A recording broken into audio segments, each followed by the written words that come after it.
brought to you by Rajnigandha.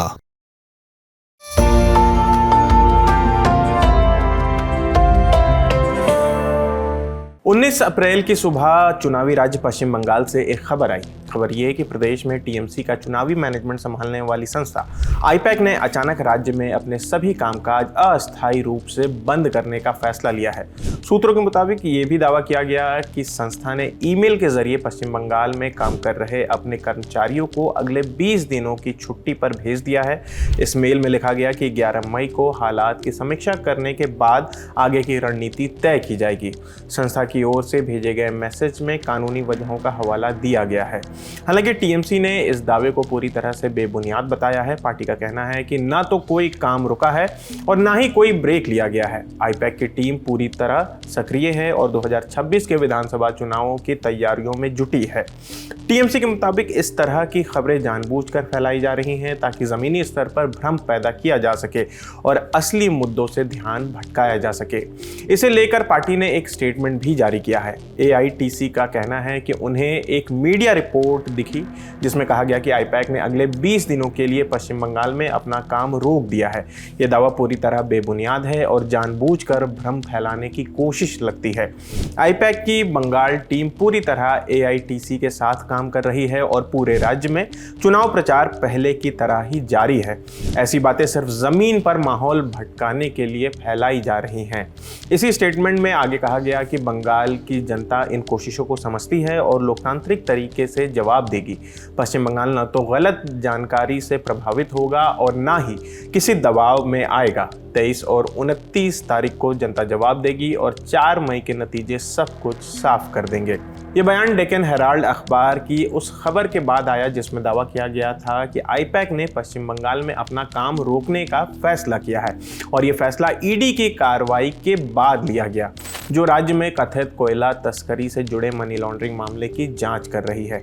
Report में कहा गया कि बंगाल टीम के लोगों को बताया गया है कि वे 20 दिन की छुट्टी ले सकते हैं और 11 मई को हालात की समीक्षा की जाएगी। इसी बीच एक और बड़ा डेवलपमेंट हुआ। आईपैक के डायरेक्टर विनेश चंदेल को पीएमएलए यानी कि मनी लॉन्ड्रिंग कानून के तहत गिरफ्तार कर लिया गया।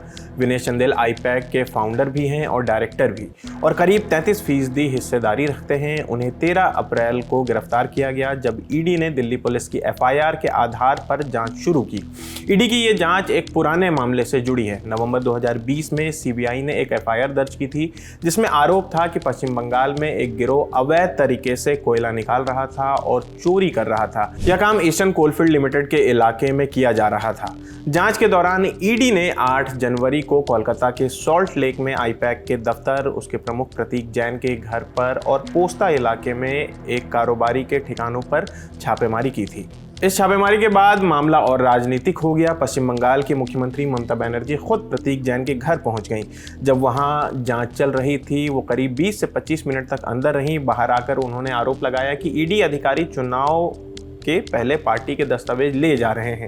छापेमारी के बाद टीएमसी और आईपैक ने कलकत्ता हाई कोर्ट का रुख किया और इन कार्रवाइयों को गलत बताया। वहीं ईडी ने भी हाई कोर्ट में शिकायत की कि उसकी जांच में गैर कानूनी तरीके से दखल दिया जा रहा है।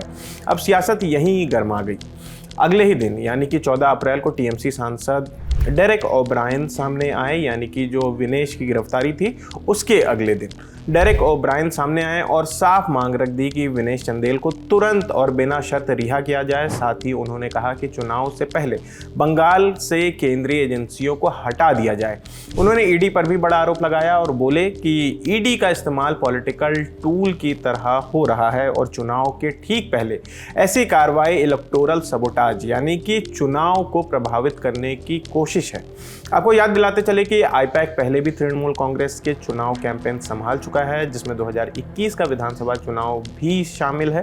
अभी भी वही टीम आने वाले राज्य चुनावों के लिए पार्टी का कैंपेन मैनेज कर रही है। बाकी पश्चिम बंगाल में 2 चरणों में 23 अप्रैल और 29 अप्रैल को वोटिंग होगी, जबकि वोटों की गिनती 4 मई को की जाएगी। तो फिलहाल इस खबर में इतना ही। आपकी इस खबर पर क्या राय है हमें कमेंट करके ज़रूर बताएं। मेरा नाम आसिफ असरार है। देखते रहिए दी ललन टॉप। शुक्रिया।